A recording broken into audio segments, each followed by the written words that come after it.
The following is a presentation of Project Independence and WCWP. Project Independence is the Aging in Place initiative of the town of North Hempstead. Welcome to Project Independence and You. Good morning and welcome to Community Talk Radio. This is Project Independence and You on LIU Public Radio. I'm your host, Rebecca Miller, along with co-host Otto Lohse, and of course, radio show producer and also the Director of Senior Citizen Affairs for the town of North Hempstead, Kristina Lew. And how are you guys doing today? It's cold out this morning. Yeah, it is. It's feeling like the holidays. You know, it's definitely got that cold chill in the air. it's December. It is December. I had my heated seat and heated steering wheel on this morning. It was a great ride into work. So this morning we are talking all about allergies with Dr. Blanka Kaplan. And Dr. Kaplan is an adult and pediatric allergy, asthma, and clinical immunologist at Northwell Health, and a lot more, associate professor, and a lot of other things that are going on at Northwell. So we just want to welcome you and thank you for taking the time out of, I'm sure, what is a very busy day, to join us this morning on Project Independence and You. It's my pleasure to talk to you. Thank you very much for inviting me. It's great to have you. So before you came on the show, Otto and I were talking, and whenever you hear allergies, especially if you have younger kids, you never really think about adults. You're always thinking about kids and food and seasonal. But it seems like, even as we get older, people can get new allergies as we age. So I'm so glad you're on today, because there are a lot of people I talk to, especially as we get older, are getting kinds of allergies as we age. So what is I'm asking, what is the timeline of allergies? Because is there a time period when they're young, when they're established, or as you get older? So there are different types of allergies, and obviously exactly true that we used to think mostly of children having allergies. And again, allergies can be different allergies, right? You can talk about environmental allergies, and usually when people say allergies, that's what they mean. They mean that some environmental stuff, congestion and around the nose and nasal drip and things like that. But there are also food allergies. There are also visiting allergies. There are medication allergies. There are different types of allergies. So every different type of allergy has a different timeline to it. And when we talk about environmental allergies, again, sometimes there are new allergies that one can acquire, but a lot of times there are allergic symptoms that we get as we age that may not necessarily be allergic, meaning triggered by allergic mechanism, but they still are symptoms that are very similar to allergical allergies. One of the areas, the word immune system, my understanding is that the immune system gets mixed up and it kind of wants to protect you against something that it shouldn't be protecting you against. But my first question is, what is this mysterious immune system that we have? Do you go to an immune system gas station to get your immune system fixed? It's always to me, like a big hole somewhere that I don't understand. Thank you for this question. Immune system is very complicated and is probably an underlying immune mechanisms or underlying mechanisms for every single thing that's happening in the person's body. And I don't think I can say it in one sentence what immune system is, but when we're talking about allergies, true allergies, it is true that there are immunologic mechanisms that produce antibodies that let's say if the child has a peanut allergy and has those peanut immune system form those peanut antibodies, and the child eats peanut, then the person will have a reaction. I'm not necessarily sure if I answered your question perfectly, but even there are so many immune-based therapies now in every single area, in cardiology, in rheumatology, in pulmonology. there is in this day and age, one cannot really think of a disease, or most of the diseases and treatments, without thinking of immune system. Right. So it basically is like very hard to define what it really is. It's like your body has something that helps protect you for stuff, and it's really your immune system, which is really like from head to toe, I guess. Correct. Again, there are different mechanisms for immune system. Antibodies only part of it. Our immune cells, there are different cytokines, and there are many things that it's going to be really, will take probably many days to really go over it. But yes, the goal of the immune system is to protect us from having diseases and such, but sometimes with everything else, they malfunction, right? So, and that's when the problems start, small and big. I mean, allergies, it's such a broad term. And there's, environmentally, I think there's so many more, it seems like there's more allergens out there, and a lot of sensitivity. And a lot of times I think people even are confused between, sometimes there's an allergy to dairy, and sometimes it can be an intolerance to dairy. So, there's so many, it's so tricky. I mean, there's just got to be like constant research for allergies, because there's so many mysteries. I mean, even skin things that come up are just, I mean, I go to a dermatologist, and he's wonderful. And sometimes I'll, like, my uncle had a rash, he went and he's like, you got me, I don't know what it is, so there's still so much to learn. I mean, with allergies, and like you were saying, allergies to medication. When you go to any doctor for anything, the first question they always ask are you allergic to any medications? I mean, it's on every form. So, I know one of the things that we're going to be talking about, we can even talk about it now. There's so many questions, because allergy is such a big topic, but medications and like even penicillin. I, was reading what you had sent over penicillin when I was very young. I was diagnosed allergic because I had some kind of rash. My mother had the same kind of thing. So she just got tested for it in her 80s, and turns out that she's not allergic to penicillin. So I don't know if you could talk a little bit about that. That is my favorite topic by far. So I'd love to talk about that. And your story is such a common story for me to hear, because a lot of times when kids get sick, they get sick with viral illness. That is part of growing up, right? The kids are sick with ear infections and throat infections, strep infections, things like that. And sometimes when the doctor feels that it's severe enough, or it's a bacterial infection, they would put a child on an antibiotic. And first of all, viruses themselves can cause rashes, and that's a very well-known thing. Mm-hmm. And secondly, if you're having a viral infection, your immune system is all hyped up, activated. And then you throw an antibiotic on it, and sometimes it can potentiate rashes. So you're not truly allergic to the antibiotic, but it's the combination of the virus and the antibiotic that may have resulted in a rash. But the problem becomes that if you are an antibiotic and you just recently finished an antibiotic, the doctor says, well, it must be a penicillin or amoxicillin, which is the most common antibiotic that's used in babies. And they say, okay, avoid it forever. And that's what used to be our gestalt years ago.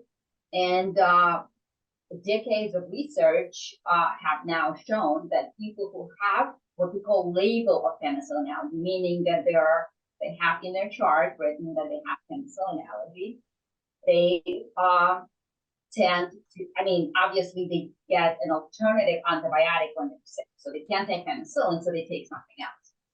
Clindamycin, levaquin, sometimes cephalosporin, sometimes people are concerned about giving cephalosporin bottom line is alternative antibiotics have been shown to cause more problems in terms of side effects, in terms of not clearing the infection as quickly, in terms of for people who are hospitalized with penicillin allergy label, it actually lengthens their hospital stay and causes more complication if the person has surgery, more complication and poor wound healing after the surgery.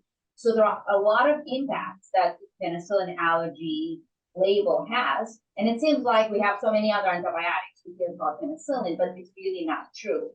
And the bottom line is that out of all the people who are allergic, who are allergic to penicillin, less than 5% truly have penicillin allergy. And it's probably lower if you look at children and more remote reactions and things like that. So that is why it is so important for everyone who has penicillin allergy, who has penicillin allergy label, especially if it was a remote and mild reaction, such as rash or something mild, to see a doctor, typically an allergist, and get tested. And I can talk about testing if that's something that you're interested in. You know, are there sometimes when you're allergic to something, you're allergic to other things that have similar, I guess, qualities? Is there something, you know, like tree fruits or all other tree fruits? Is there something when you're allergic to penicillin that is common that you're also allergic to? People talk about sulfur and that they're allergic to penicillin, they're allergic to sulfur, they're allergic to all these things. So is there something that else that you might be allergic to if you are truly allergic to penicillin? No, not necessarily. And one of the reasons why penicillins and sulfon, we call it sulfonamide antibiotic. When you say sulfa, that's the type of antibiotic.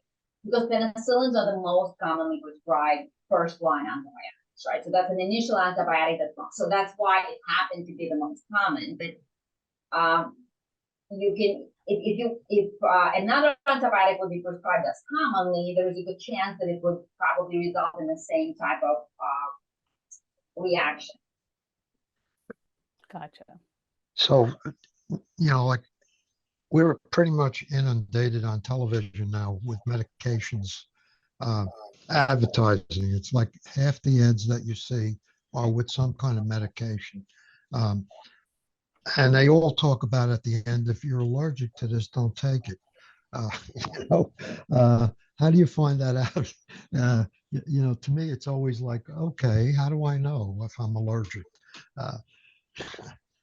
So this is a good question. So most of the time, the way true allergic reactions work, you have to be exposed to that, we call it allergen, so that medication prior to having a reaction. So the way it classically works, first you, let's say, get treated with penicillin, and then you make, because you're susceptible, you make those allergic antibodies, right?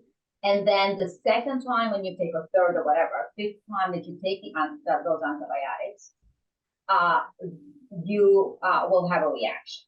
It works most of the time. There are some cross reactivities which would be beyond scope of our discussion, I think.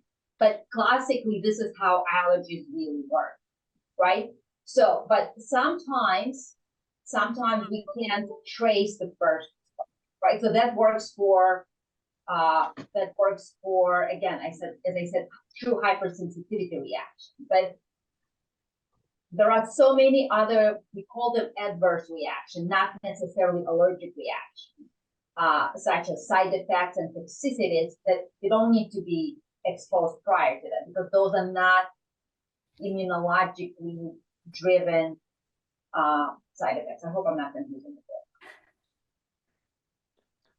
Well, it's complicated. Yeah. Like a personal story, right? I was diagnosed theoretically with allergic rhinitis. All right. Now, over the years, people have, and I've always had this cough or whatever, but I never smoked. And people will say, well, you have bronchitis, or you have a deviated septum, or you have this, or you have that. Uh, and I finally come to my own conclusion that if you do not have a fever, then you probably have an allergy of some kind. And how to define this allergy is the tricky part. Uh, that's where people like yourself come into the equation. Uh, like as I understand it, allergic rhinitis is just like hay fever. It's one and the same. Yes. So the hay fever was called years back. It was hay fever and rose fever, depending on what season the symptom you would develop the symptoms, right? But we scientifically call it allergic rhinitis, right? So there is allergic rhinitis and there is non-allergic rhinitis, right? So allergic rhinitis means that if we test you, we will find the allergens that trigger your rhinitis. And it can be, and most of the times, people can say, okay, I have seasonal symptoms. I really suffer in the spring and fall.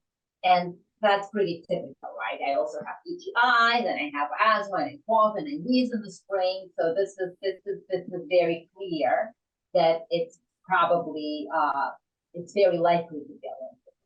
But sometimes allergic symptoms can be all year round. We call them perennial, meaning all year round, any season, right? And they may not necessarily be associated with other symptoms. And then the best way to find out, the best way to find out is always to get tested, right? And sometimes testing may not necessarily correlate with your symptoms, right? And you can have what we call mixed rhinitis when you have components of different things. And there is another rhinitis, especially as we age.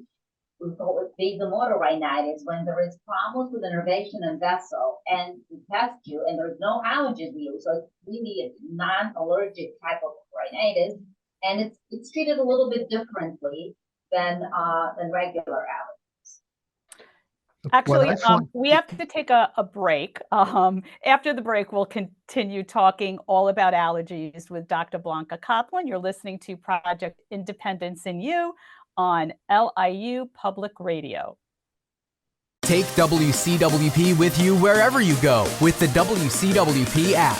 Listen live 24/7 to all of our streams, all from one app. Plus, call the studios directly from the app and visit our social media. Download the app through the iOS App Store on Apple devices or the Google Play Store on Android by searching WCWP Radio, or visit WCWP.org for links. The WCWP app, available now on iOS and Android devices. Welcome back to Project Independence in You. I'm your host, Rebecca Miller, along with co-host Otto Lohse and, of course, radio show producer Kristina Lew. We're talking all about allergies with Dr. Blanka Kaplan from Northwell Health. And we're just right after finishing. I know, Otto, you had a question, so let's just get right back. Well, I probably have 100 questions about allergic rhinitis, but I don't want to hog the show. Can't be the Otto show. No. Like there are seasons that you hear about, you can get it from tree pollen, grass pollen, mold I have here, ragweed, all these things. And then there's a March and April, it could be trees, and in this period, it could be grass and so on. And then I say to myself, well, do I have like a clock that knows that this is the season to be jolly kind of thing? Or could I have an overlap? Could I have maybe be allergic to multiple of those items? Is that probably more realistic? Is that it? So there is no really internal clock.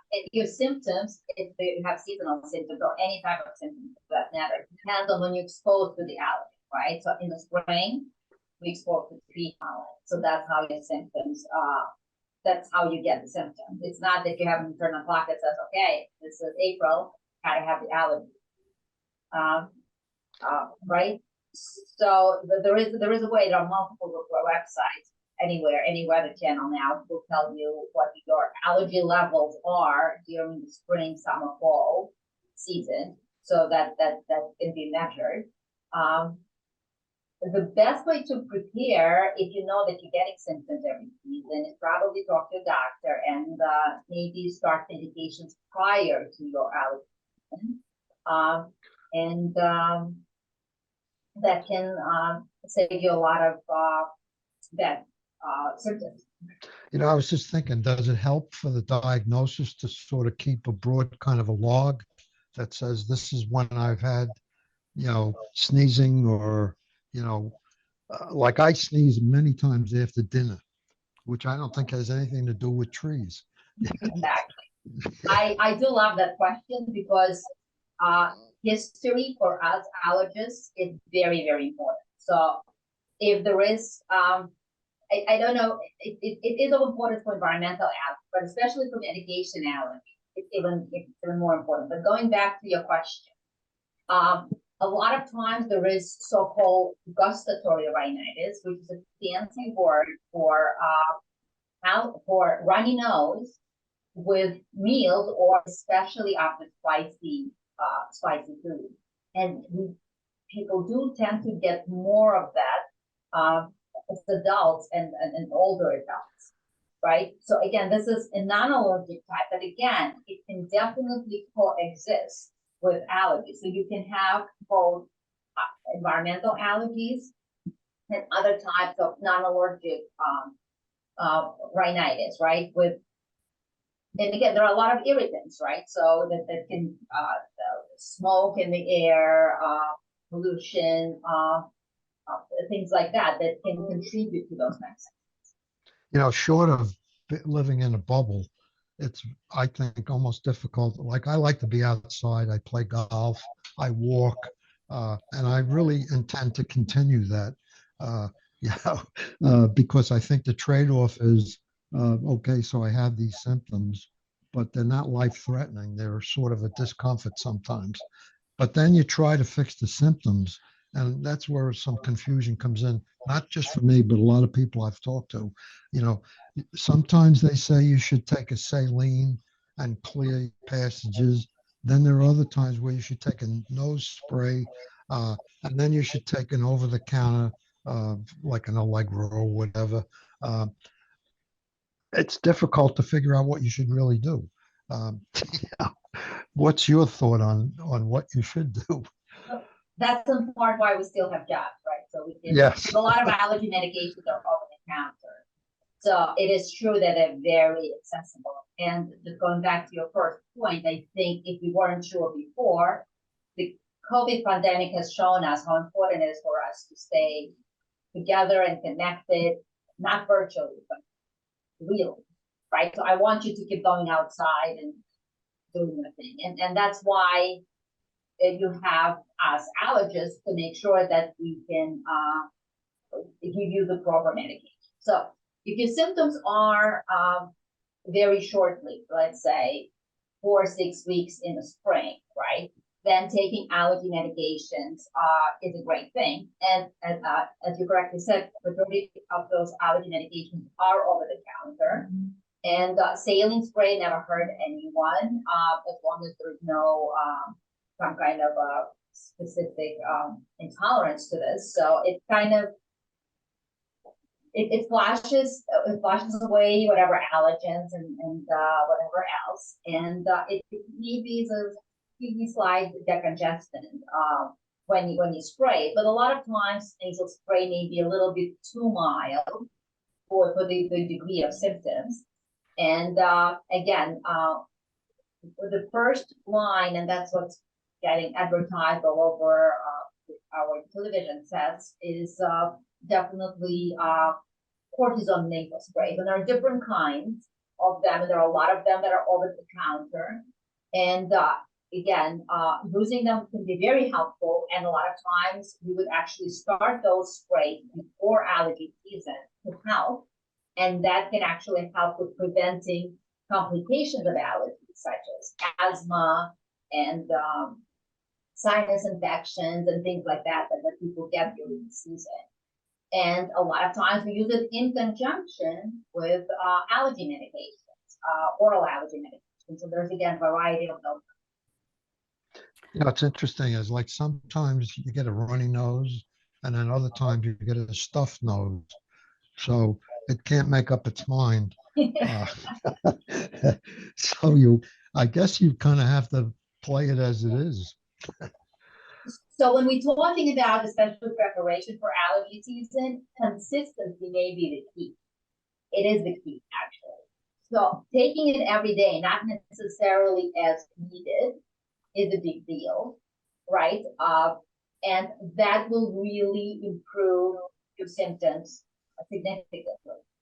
Another thing that I just thought of that I think maybe mentioned, a lot of times people take over-the-counter nasal decongestants. It's the nose sprays such as like Efferin or oxymetazoline that people use, and they help you because they very strong decongestants. But if you use those kind of sprays, and they are definitely available over the counter, and you use them for cold, and actually on the label it says don't use more than 3 to 5 days. And there is a reason for that, because if you use it too much, it causes actually rebound congestion. So it actually makes it worse.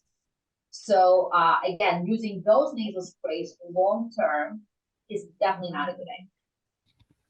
Okay. I want to kind of jump around just a little bit. I want to talk a little bit about, if you would, allergy testing and also desensitization. I mean, that's a very, very interesting topic, and what types of allergies can benefit from that. And I would love to hear a lot about that. And I know you have a specific center at Northwell. Yes, we do have a desensitization center for drugs and for food.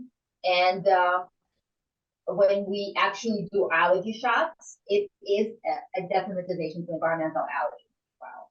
So just in terms of testing, so when you go to the doctor, most of the time they do the first part of testing, the prick testing or epicutaneous skin testing, when they put little plastic pricks on the skin to various environmental allergens that are relevant to the area that we live. They do change. So we here on the East Coast is different from the West Coast, right? So we test for different things because there are different seasonal allergens that can cause symptoms. And based on the testing, sometimes doctor will elect to do more like needle testing if there are certain things that are questionable or not positive and the person wants to start allergy shots. And sometimes there's a blood test that can be done as well. So that's in terms of the testing. The desensitization really means that we taking a person who is allergic to something and we making that person not allergic to something. And if we're talking about environmental allergies such as allergic rhinitis, asthma, eczema, allergic conjunctivitis, the eye symptoms, these are allergy shots, right? And that's a common, every local allergist will be able to provide that for you. And what we do is we start with teeny tiny amounts of the things that you are allergic to, and we slowly build it up. And typically, depending on the office and on the person's reactions, it takes about 6 months or so. It's once a week shot. So it is a big time commitment. It only makes sense to do if you are ready to dedicate it on. So, but once we reach the maintenance dose after 6 months, then we space it out typically to once a month dose.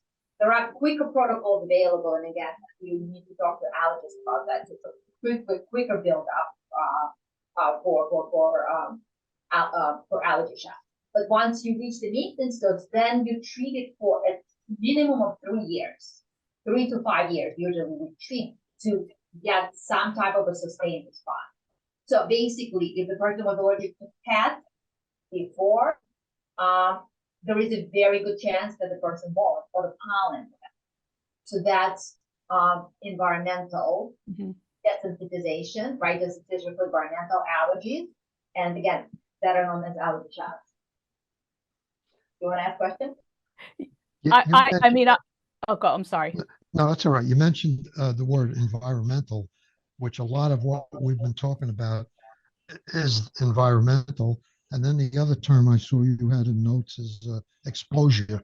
And within that, I saw food, insect venom, latex, meds. What's an example of a latex exposure? So latex, so a lot of people have latex gloves, right? So we don't do allergy shots for latex. So if people with latex allergy would need to avoid it. So latex allergy used to be very high decades ago, but it with tremendous decrease in use of latex in the hospital environments, it really has significantly got down. But most commonly, the latex allergy is actually contact reaction. We call it contact dermatitis. If you wear the latex gloves, you would get rash on your arms, right? Another source of latex would be balloons that are latex, just balloons the party balloons, right? And people can get rash around the mouth, or they can on occasions, people can have a severe allergic reaction to latex, which wouldn't be necessarily contact. It's a anaphylactic type reaction. Anaphylaxis is the most severe type of allergic reaction. It's trouble breathing, and rashes, and wheezing, and blood pressure potentially dropping, and things like that. But most common latex allergy at this point is probably contact dermatitis. And the sources of latex now in our environment have decreased, but there's still a lot of there's still, again, latex gloves. There may be latex in certain shoes and things like that, right? Is there like latex paint? Is that what, like it oil-based and not oil-based? There's a paint that has latex. Right. I don't believe I've ever read anything about latex paint causing latex allergy. Okay. More about the finishes on that one. I have a question that talking about a little bit about myself and an experience that I had, and just kind of relating to the question is, my entire life, I was always able to drink wine, any kind of wine, never had a reaction ever. And about 15 years ago, I had a reaction to some wine. It was wine at my brother-in-law's that he just started making at home. So I just thought maybe it was something in the barrel, or it was just very unusual that it happened. My lips blew up. I had a rash that came around my neck. So I took Benadryl, went away immediately, never really thought about it again. And then I again had wine a few weeks later, and it was like a white wine. And the same thing happened. And thereafter, anytime I had wine, I got a reaction. So I haven't had wine in a long time. And even when if I'm washing someone's dish or it comes near my mouth for whatever reason, I do feel a little sensitive, never anything bad. So I'm just curious, how do you kind of go through life, half of your life, I want to say, and then all of a sudden, something that you've always had, does that mean that you were always allergic, or how does that happen? Like later in life, you become allergic to something that's always been kind of in your life? It's an excellent question. So as I mentioned, allergy is something that you develop. So the more you expose to it, the more likely you are to react, but not every person, right? So it does the other part of the equation is you must be sensitive. So there is some genetic predisposition, and that's what we need to do a lot of work in terms of trying to figure out what predisposes person, right? Because the whole world drinks wine, right? I know, it's a sad story, Dr. Kaplan. Yes. Yes, and I'm so sorry to hear that. So most common allergen that causes you to have that is actually sulfites, right? So that's what's so sometimes there are sulfite-free wines that people may who are allergic and tolerate, but sulfites can be different things. Like let's say dried fruit, like dried apricots and such can actually have sulfites in it. I just had those yesterday, by the way, so. You haven't had a problem with them? Never, no. So some of them are sulfite free, but if they're not, they also have sulfite in them. But this is the bottom line. allergies is something that we develop. And we used to say, in terms of food allergies, we used to say avoid forever. And very recently, within last decade, I would say, maybe a little bit longer, because when I was a fellow, when I was just learning to be an allergist, there was no such thing as food allergy, food desensitization. And now it's a real thing. Right. Dr. Kaplan, can we hold just for a few moments? We just have to go to a quick break and we'll get right back to what we're talking about here. After break, we're going to continue talking with Dr. Blanka Kaplan all about allergies. You're listening to Project Independence in You on LIU Public Radio. WCWP is your home for great music and great conversation. You'll find all that and more on WCWP.org. Listen live on the web, check out the lineup, subscribe to podcasts, and stay up to date on the latest station events. Get in touch with us and let us know if you like what you're hearing. And find out how you can support or get involved at the only community public radio station serving Nassau's North Shore. Plus, sign up to get a free bumper sticker. It's all online at WCWP.org. Welcome back to Project Independence in You. I'm Rebecca Miller along with Otto Lohse and Kristina Lew, and we're speaking with Dr. Blanka Kaplan all about allergies. But I just wanted to mention that there's a lot of different ways to kind of catch Project Independence in You. You can watch Project Independence in You and Talk of the Town on North Hempstead Television Channel 18 and 65 on Optimum, or channel 46 on Verizon Fios. Also on North Shore TV. Shows usually air about 2 p.m. Please visit www.myNHTV.com for up-to-date schedules.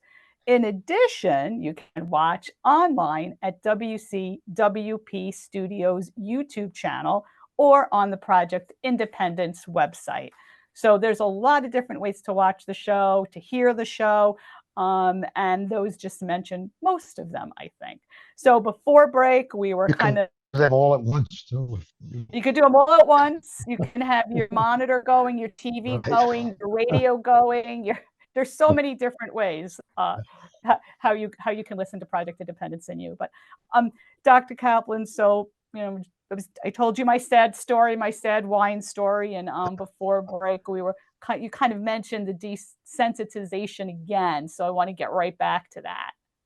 Right. So we haven't done desensitization to wine yet. You got to start. I will be there. You call me, I'm in. I'm there. I'm your first person. I do have to tell you, I have done wine challenges though in the office. I have, but not desensitization yet. But on a serious note, there is an approved product for peanut desensitization for children. It is restricted for certain ages, but it is available. And overall, we actually do desensitization to different foods, not just the peanut, and we do it for children and adults. And the idea is similar to what we were talking about when we were talking about allergy shots, but there's no shots there, right? You take the food by mouth, but you start with teeny tiny amounts of frequently very diluted food. And again, we build it up typically every 2 weeks for the food. And so the person gets to a certain level. And a lot of times we do that for what we call a bite protection. So bite protection, let's say, is for people who are very allergic to milk or peanut or something like that. But let's say if someone sliced their apple with a knife that was used before for slicing cheese, some people would actually react. So it's a tremendous quality of life issue that you can actually be desensitized to that small level of the allergen. But the caveat to this is that vast majority of people who've been desensitized have to take that food every single day forever, for as long as they want to be desensitized. So that's a very important point. So if you stop, and again, it's different for different foods and it's different for different studies, and we really have tons to learn about those kind of things. But if you are desensitized, you literally take that food every day. So for the rest of your life to stay not sensitive. And if you take a huge amount of food and you're desensitized to small, so you can still have a reaction, right? So if you desensitize, let's say, to one peanut, which is a typical dose for peanut desensitization for bite protection, if you have a whole, let's say, Snickers bar or something of that kind, you may still react. But if you have, you're in an ice cream parlor and a peanut kind of made their way into your cone, then you'll be okay. I've witnessed people who apparently are allergic to shellfish wind up with their face kind of blowing up almost. Is that like is what causes the shellfish part of it? Is what's in shellfish that makes people allergic? Fantastic question. So it's actually tropomyosin. And the reason why I say it's a fantastic question is because a lot of people think that they can't take contrast study because they're allergic to shellfish. It's like a big, big false story. There is nothing cross-reactive because the major allergen there is no tropomyosin in the radio contrast media to contrast, and therefore people with shellfish allergy should not be avoiding contrast. And there's no reason. So a lot of times you come and they say, okay, we need to be medicated and prednisone and Benadryl and all the other stuff. There's absolutely no reason for that. There is no cross sensitivity between shellfish and contrast. Thank you very much. I have a question just to get back to the peanuts. So peanuts, they're considered a legume, right? I mean, so if people are allergic to peanuts, would they be more apt to be allergic to also beans or other legumes or other nuts? That's also a very good question. So most of the times, people with peanut allergy, not clinically allergic, clinically meaning they can eat other stuff, right? So they can eat other legumes. Although sometimes especially for people with very severe peanut allergy. So again, there are degrees of severity. So people, but most people who have peanut allergy, which is true, it is a legume. They can eat other legumes in their body. And you can be allergic to just one legume and not the other as well. What about nuts? So if it's a legume, is there still a relationship between having an allergy to peanuts and maybe cashews or other nuts, or is cashews the legume? Or yes, there is an increased risk if you have a peanut allergy. It is increased risk for peanut allergy, right? So I have to say here, I'll try not to be too scientific, right? So if let's say, if the person eats all the nuts and is allergic to peanuts, but the person is eating almonds and cashews and all the other nuts, comes to the doctor and says, doctor, I really want you to test me for cashews and pistachios and almonds because I'm allergic to peanuts. If we test you, there is a high chance of test being positive. So let's say if I go outside now, and I say, free skin allergy test for all. And I'll test everyone for food. 50% of people who test positive on the skin test or on the blood test for that matter are not allergic. They're happily eating food. So having a positive test does not equal having an allergy. That's why I'm saying clinical allergy, right? So a lot of times people come to us, especially children, because they've had a allergy panel run, and now they're allergic to the whole world. And what we do, we challenge them. We bring them to the office and we give them the food, right? And we assess, are they allergic or are they not allergic? And a lot of times the person was eating the food and then suddenly the doctor said, oh, the test is positive. Stop eating the food. And again, sometimes it takes a year or two or even decades. Mm-hmm. Right, so people really avoid, and it's an extra problem for your quality of life. I really wish this show was. did this show when my kids were young because I'm going through we went through so much. My son had always had peanuts, and then it came up that he was allergic to peanuts. And we stopped that. And then he went back anyway without telling me, and he was fine. But the other thing that he is very allergic to are tree fruit. So he can't have an apple with skin, but he could have it in any other form there is. This is just my son, not anyone else who has apple allergies goes that way. But, and so what, back in the day, it was an apple allergy, but as he got older and he went to another doctor, then it turned out that it's actually a pollen allergy that absorbs into the apple. So he's not really allergic to the apple, but still there's a lot of other fruits that he's sensitive to. So I don't know if you could talk a little bit about the kind of pollen relationship to fruit allergies. I'd love to hear that. Yes. So this is very true. And again, it's a very common problem. So right. Most of the people like your son who are allergic to apples and pears and peaches and plums, not every single one, nectarines or stone fruit, right? They have birch pollen allergy. And the reason why that occurs is because the allergen in the birch tree and in those fruit is very similar. So immune system gets confused with things it's birch because it's very similar. But the funny thing about this is sometimes just skinning an apple helps, but your son probably was okay eating applesauce or apple pie. And the reason why is because if you eat that apple, that allergen changes. The structure of the allergen changes, and it doesn't look like a birch tree pollen anymore. And that's why you can eat those kind of fruits. It actually, some of the tree nuts are very similar as well. It can happen with hazelnuts and peanuts, but you usually very careful with that, right? So you definitely want to make sure that you speak to your doctor to discuss this type of allergy. But yes, people very frequently, they don't even realize that their symptoms in the spring are so bad, because typically you would expect the person who comes with what we call oral allergy syndrome. That's the actual name for it. And most of the time, symptoms are limited to the mouth. So it's itchy, it feels the throat kind of feels maybe a little bit swollen or something kind of gets stuck in the throat. And you drink water, and most of the time it really goes away. But sometimes we have to go pollen food syndrome, so it's a little bit more severe. So it can be a little bit more severe when you actually get like distant hives and things like that with the food. And vegetables and nuts. Right. Jump back to environmental for a minute.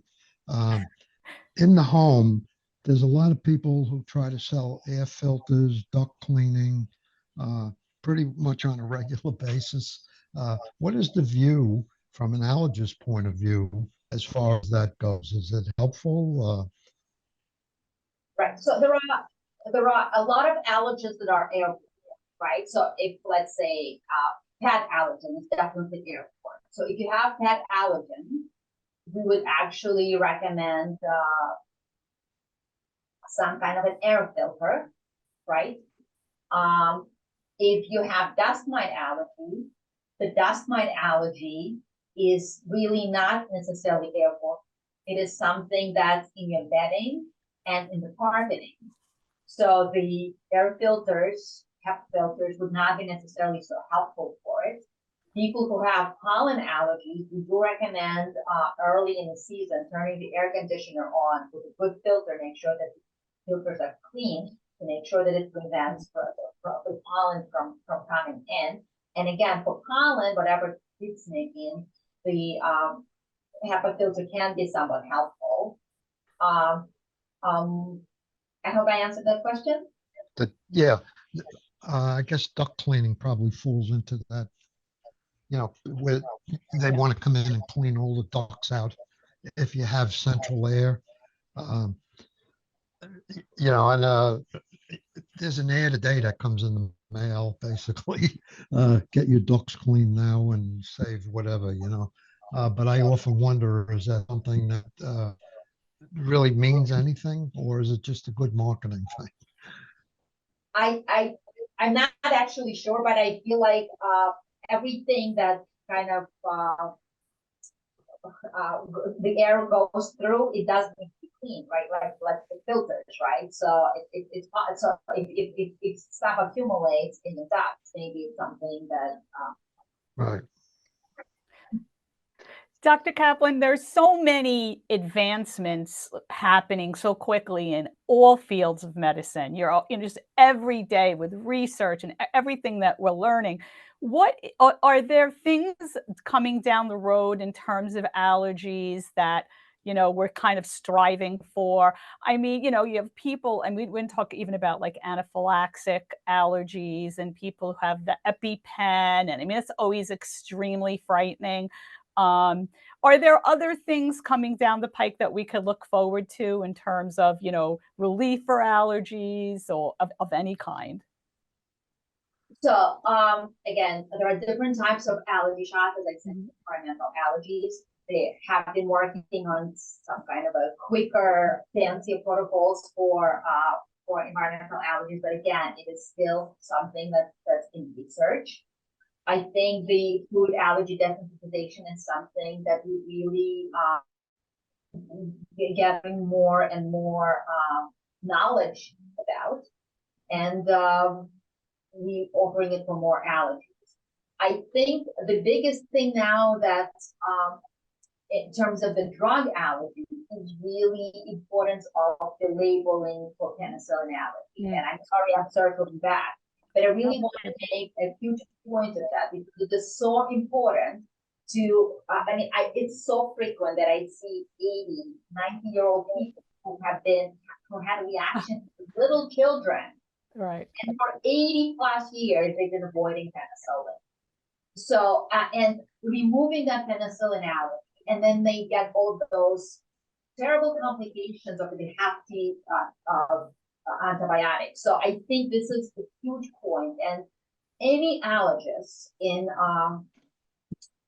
anywhere would be able to address the penicillin allergy. But one thing, I was just going to say, because we don't have much time, but I want anybody listening to know how to get in touch with you or the center or the best way to kind of connect with the programs that you have there on allergies. So we are part of Northwell Health, right? And our phone number, I think it's on the handout that I sent you. It's 516-622-5070. Or you can just Google my name, and I'm sure they'll bring you to our page on the Northwell Health website. And people can also call 311 or 516-869-6311, ask for Kristina or myself, and we'll definitely be able to get you that information on Dr. Kaplan. That penicillin allergy thing, I have not heard a lot about that, to be blunt about it. And the facts are, it really is very, very important because people have been cut off from the best way to fix a problem that they may have because they have to go to an alternative that may lead to other side effects. So I think a big message here is if you have been told you have a penicillin allergy, get tested to make sure that's really true. Yes, thank you. So that's my message. Right. Well, actually, we're toward the end of the show now, so I want to thank you so much for joining us today, Dr. Kaplan. A lot of great information. I know Kristina is going to have you back and maybe even bring you to one of our educational programs for our seniors here at the Town of North Hempstead Project Independence. Again, we've been talking with Dr. Blanka Kaplan all about allergies. She's at Northwell Health, and we'd like to thank you very much for joining us today. You're listening to Project Independence in You on LIU Public Radio.